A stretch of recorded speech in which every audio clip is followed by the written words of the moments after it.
దిగాలి సహకరించాలంటే కూడా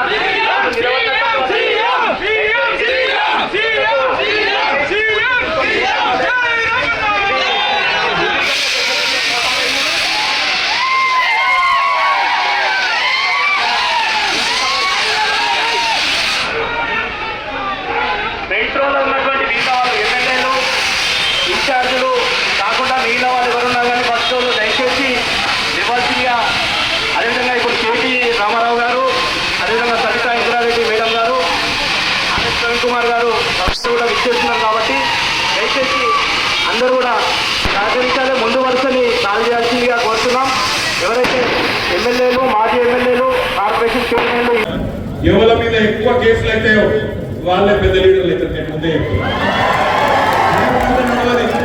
కానీ ఒకటి మాత్రం పక్క మీరు వర్కింగ్ ప్రెసిడెంట్ గా కేసీఆర్ గారు ఇచ్చిన బాధ్యత దానిలో భాగంగా నేను చెప్తా ఉన్నాను మళ్ళీ గవర్నమెంట్ వచ్చుడు పక్క అలా అనుమానం అవసరం లేదు 2028లో నవంబర్ డిసెంబర్లో మళ్ళీ తిరిగి కేసీఆర్ గారు ముఖ్యమంత్రి కావడం పక్క అందులో ఎవరికి అనుమానం అవసరం లేదు రేవంత్ రెడ్డి కూడా తెలుసు ప్రసాద్ అన్న కూడా తెలుసు అందుకే అందిన కాడికి దోసుకోవాలి స్కీమ్ పెట్టుకొని దోసుకుంటా ఉన్నారు ఉన్నతల్ని ఉన్నప్పుడు దీపం ఉన్నప్పుడే ఇల్లు చక్క పెట్టుకోవాలని చెప్పి అధికారం ఉన్నప్పుడే దోసుకునే కార్యక్రమం పెట్టుకొని కార్యక్రమాలు చేస్తా ఉన్నారు కానీ ఒక్కటి మాత్రం పక్క ఇక్కడ ఉన్న పోలీస్ అధికారులకు నేను చెప్తా ఉన్నాను ఇక్కడ వాళ్ళు డ్యూటీ చేయండి కానీ అతి చేయకండి చేస్తే మాత్రం ఒక్కొక్కరిని గుర్తు పెట్టుకొని నేను మా ఆర్ఎస్ ప్రవీణ్ ఇద్దరు కలిసి మిట్టితో సహా మీకు ఇచ్చే బాధ్యత నాది మిట్టితో సహా తప్పకుండా చెప్తాను దయచేసి అతి చేయకండి రేవంత్ రెడ్డి చెప్పిండు ప్రసాద్ అన్న చెప్పిండు కాబట్టి నేనేదో చేస్తా నడవదు స్పీకర్ పదవి ముఖ్యమంత్రి పదవి బూస్టింగ్ అయితే ఈ పక్క ప్రజలు తలుచుకుంటే 2 పదవులు కూడా ఊసిపోతాయి జాగ్రత్త అని చెప్తా ఉన్నాను ఇంకొక మాట నేను అడుగుతా ఉన్నా ఇక్కడికి ఉన్న మా సోదరులకు సోదరి మనులకు 10 ఏళ్ళు కేసీఆర్ ప్రభుత్వం ఉండే 10 ఏళ్ళు మన ఆనాడు మన నెత్తి మీద మన మెడ మీద కత్తి పెట్టిండు నరేంద్ర మోడీ మీ దగ్గర దామగుండంలో ఒక నేవీ రేడార్ స్టేషన్ కడతాం మరి మాకు 2000 ఎకరాలు ఇవ్వాలి వెంటనే అంటే కూడా మనం ఇయ్యలే ఎందుకు ఇయ్యలే ఒకటి వాళ్ళు చేసే పని మంచి పని కాదు 12 లక్షల చెట్లు కొట్టేస్తున్నాడు 12 లక్షలు అది ఎక్కడ మీ వికారాబాద్ అడవులలో ఎక్కడైతే చెట్లు ఉంటేనే ఆ చెట్ల గాలితోనే ఇక్కడ ఈ గాలి మంచిదని చెప్పి ఇక్కడికి మరి టీబీ విశ్వవిద్యాలయం టీబీ వైద్యాలయం ఇక్కడ పెట్టినరో అట్లాంటి వికారాబాద్ లో 12 లక్షల చెట్లు కొట్టేస్తామంటే కేసీఆర్ గారు ఒప్పుకోలే నేను ఇయ్యాలన్నాడు ఇయ్యలేదు కానీ ఈరోజు దామగుండం రాడార్ కేంద్రం కోసం కేంద్రం ఒక మాట్లాడగానే బడే బాయ్ ఏక్ బాత్ బోల్ది అంటే छोटे भाई मान गया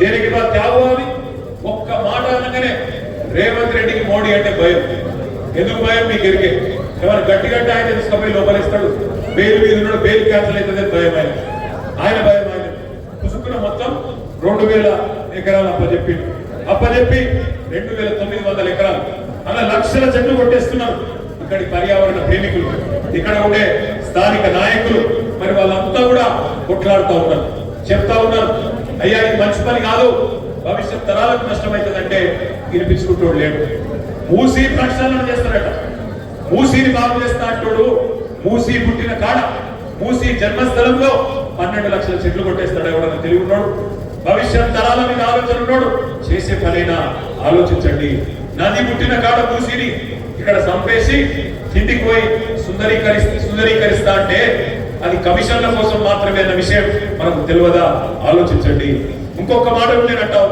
ఇందులో పాపం ఒక కాంగ్రెస్ కాదు బీజేపీ ఉన్నది బీజేపీ కాంగ్రెస్ ఇద్దరు కలిసి ఇవాళ మూసీకి ఉరివేసే ప్రయత్నం ఈ వికారాబాద్ అడవులకు ఉరేసే ప్రయత్నం చేస్తా ఉన్నారు తప్పకుండా ఈ విషయం కూడా మీరు ఆలోచించాలని చెప్పి నేను కోరుతా ఉన్నాను ఒకటా రెండా ఎన్ని పనులు చేసిండు కేసీఆర్ గారు మీ వికారాబాద్ ఒక కొత్త collectorate SP office medical college Ayush ఆసుపత్రి గిరిజన భవన్ ఇవన్నీ కట్టుకున్నాం ఇప్పుడే ఆనందంగా చెప్పినట్టు 93 కోట్ల రూపాయలతో ఆనాడు 2023లోనే నన్నే పిలిచిండు నేను సవితమ్మ వచ్చినాం ఇక్కడ ఆరోపి కూడా శంకుస్థాపన చేసినాం అట్లాగే మీకు తెలుసు మీ ప్రాంతానికి చేవెళ్ళ గాని పరిగి గాని తాడూరు గాని వికారాబాద్ గాని ఈ ప్రాంత రైతాంగానికి నీళ్లు ఇచ్చేదానికి కోట్పల్లి మండలంలో దాదాపు 12,000 ఎకరాలు బండ్వారంలో 6,000 ఎకరాలు దరూరులో 22,000 ఎకరాలకు, మరపల్లిలో 30,000 ఎకరాలకు, మోమిన్పేటలో 18,000 ఎకరాలకు, వికారాబాద్ మండలంలో సుమారు 10,000 ఎకరాలకు మరి నీళ్ళు ఇచ్చే అద్భుతమైన ప్రాజెక్టు పాలమూరు రంగారెడ్డి ఎత్తిపోతల పథకం. దాన్ని మనం కడుతుంటే దానికి కేసులు వేసిందే కాంగ్రెస్ వాళ్ళు. ఇదే రేవంత్ రెడ్డి, ఇదే కాంగ్రెస్ పార్టీ కేసులు వేసి ఆపే ప్రయత్నం చేసింది. అయినా 90% పూర్తి చేసినాం. 30,000 కోట్ల ప్రాజెక్టులో 27,000 కోట్ల పని పూర్తి చేసినాం. పూర్తి చేసి మనకు పంపు కూడా చాలు చేసినాం. రేవంత్ రెడ్డి గారి ప్రభుత్వం చేయాల్సిందల్లా ఒకటే, రిజర్వాయర్లు మనమే కట్టినాం. ఉద్దాడాపూర్ రిజర్వాయర్ ఎక్కడి నుంచి అయితే మీకు నీళ్లు రావాలో ఆ రిజర్వాయర్ కూడా పూర్తయింది. నార్లాపూర్, వడ్డెం, కరివేన, అట్లాగే ఉద్దండాపూర్ అన్ని రిజర్వాయర్లు పూర్తయినాయి.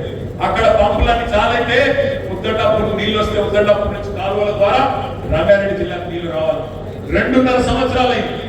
90% పూర్తయిన ప్రాజెక్టులు పండుకోబెట్టింది, పక్కన పెట్టేసింది. వాళ్ళ బాధల్లో ఒకటే, పాలమూరు రంగారెడ్డి జల్దీ పూర్తి చేస్తే కేసీఆర్ ని యాడ్ చేసుకుంటారు వికారాబాద్ లో. అందుకే వాటిని పక్కకు పెట్టేసింది. ఇక స్పీకర్ గారి గురించి అయితే నేను చెప్పాల్సిన అవసరం లేదు. ఆయన ధృతరాష్ట్రుడు అయిపోయింది.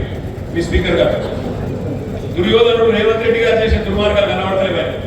పుత్ర ప్రేమలో కళ్ళని మూసుకుపోయి ఎమ్మెల్యే మన పార్టీ వాళ్ళు 10 మంది పార్టీలు మారింది. అందులో ఒక ఆయన అయితే పోయి మళ్ళీ కాంగ్రెస్ పార్టీ బీఫామ్ మీద పార్లమెంట్ కూడా పోటీ చేసింది. కానీ స్పీకర్ గారికి ఏం కనబడతలేవు. వాళ్ళు కాంగ్రెస్ కండువాలేసుకున్నది కనబడతలేదు, చేయి కాంగ్రెస్ అన్నది కనబడతలేదు, వాళ్ళు చేయి గుర్తు ప్రచారం చేసింది కనబడతలేదు, ఏది కనబడతలేదు అని స్పీకర్ గారు. అట్లాగే మీ వికారాబాద్ రోడ్ల మీద ఉన్న పొక్కలు కూడా కనబడతలేవు బాబు.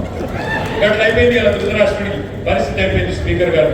ఒకటి మాత్రం పక్క, ఇవాళ ఆనంద్ గారు గెలిచినా ఓడినా మీ అందరి మధ్యనే ఉన్నాడు, మీకోసమే నిలబడ్డాడు. అట్లాగే మరి వికారాబాద్ లో చేసిన పనులు కూడా చాలా ఉన్నాయి. భూములు నాకంటే బాగా మీకు తెలుసు. భూములు ఎంత ధర ఉండే అన్నాడు, రియల్ ఎస్టేట్ ఇవాళ ఎట్లా ఉన్నదో నాకంటే బాగా మీకు తెలుసు. మార్పు బాగుందా వికారాబాద్ లో? రియల్ ఎస్టేట్ వాళ్ళు చెప్పాలి, బాగుందా మార్పు? రియల్ ఎస్టేట్ కిందికి అయిందా లేదా? అయిందా? మరి అన్ని అనుకూల బ్రదర్స్ మొక్కుతుంటే భూములన్నీ అన్ని అనుకూల కుటుంబ సభ్యులే, రేవంత్ రెడ్డి గారు అన్నదమ్ములే అన్ని మింగుతుంటే తిరుపతి రెడ్డి ఒక దిక్కు, కొండల రెడ్డి ఒక దిక్కు, కృష్ణారెడ్డి ఒక దిక్కు, ఇంకో రెడ్డి గారు ఒక దిక్కు, 4 దిక్కుల కలిగి రేవంత్ రెడ్డి కుటుంబ సభ్యులే మొత్తం మింగుతుంటే ఏం మిగులుతుంది? రియల్ ఎస్టేట్ మొత్తం ఆగమైపోయింది. ఈ 2.5 సంవత్సరాలలో లక్షల మంది ఆధారపడే రియల్ ఎస్టేట్ రంగారెడ్డి వికారాబాద్ జిల్లాల్లో మొత్తం ఛిద్రం చేసింది. నేను మీ అందరినీ ప్రార్థించేది ఒకటే, మీ దగ్గర 284 బూతులు ఉన్నాయి పోలింగ్ బూత్.